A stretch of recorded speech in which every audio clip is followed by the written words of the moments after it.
ଯେଉଁମାନେ ରାଜଧାନୀ ରାଜରାସ୍ତାରେ ତାଲିବାନୀ ଆତଙ୍କ ସୃଷ୍ଟି କରିଥିଲେ, ଜନପଥରେ ପାକିସ୍ତାନ ଜିନ୍ଦାବାଦ ନାରା ଦେଇ ବେପରୁଆ ଭାବରେ ଗାଡ଼ି ଚାଳନା କରୁଥିଲେ, ଗିରଫ ହେଲେ 5 ଜଣ। 5 ଜଣ ଫେରାର ହୋଇଯାଇଛନ୍ତି। 3ଟି ଗାଡ଼ିକୁ କମିଶନର ରେଡ୍ ପୋଲିସ ଜବତ କରିଛି। ପ୍ରଧାନମନ୍ତ୍ରୀଙ୍କ ସୁରକ୍ଷାକୁ ନେଇ ସେମାନେ ରାଜଧାନୀ ରାଜରାସ୍ତାରେ ଚ୍ୟାଲେଞ୍ଜ କରିଥିଲେ କମିଶନର ରେଡ୍ ପୋଲିସକୁ। ସଙ୍ଗେ ସଙ୍ଗେ ଭିଡ଼ିଓଟି ଭାଇରାଲ ହେବା ମାତ୍ରେ କମିଶନର ରେଡ୍ ପୋଲିସ ସେହି 5 ଜଣଙ୍କୁ ଗିରଫ କରିଛି। 5 ଜଣ ଫେରାର ହୋଇଯାଇଛନ୍ତି।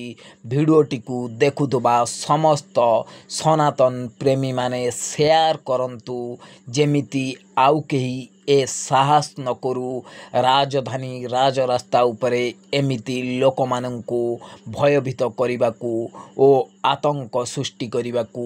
ଭିଡ଼ିଓଟିକୁ ନିଶ୍ଚିନ୍ତ ଭାବରେ ସେୟାର କରନ୍ତୁ। କମେଣ୍ଟରେ ଜୟ ଶ୍ରୀରାମ ଲେଖିବାକୁ ଭୁଲିବେନି।